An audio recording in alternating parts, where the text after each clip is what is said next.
2026 began with a remarkable display of presidential power. That same display also exposed the limits to President Trump's power. Look at what happened with Greenland. President Trump ratcheted up the tension with our NATO allies over the future of that strategically important island, even going so far as to say that he'd start a trade war until the deal had been reached for the United States to acquire Greenland. Markets reacted negatively, and that market signal forced Trump to back off his threats, eventually saying he wouldn't use force to use the island, and coming to an arrangement with the NATO Secretary General. It's the same thing that happened last year after Trump unveiled his Liberation Day tariffs in April. Trump brought the global economy to the brink. Markets began going into a tailspin, and Trump backed off. The courts have also been checking Donald Trump's behavior. Even though Trump has won some high-profile cases at the Supreme Court level, a lock on the Supreme Court he does not have.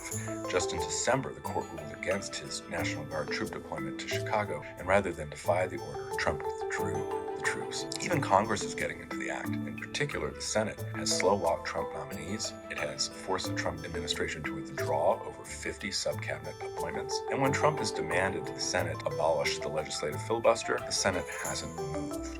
It's likely to get worse for Trump in the coming year. The Supreme Court may rule against him on his tariffs and his attempt to fire Federal Reserve Governor Lisa Cook. And Congress, of course, could go to the Democrats. If that happens, it's not just Trump's legislative agenda that will end. It's not just impeachment that will be debated. Trump will be forced to recognize the limits of his power, whether he likes it or not. Go to WSJ.com, find the Free Expression tab, and sign up for the newsletter today.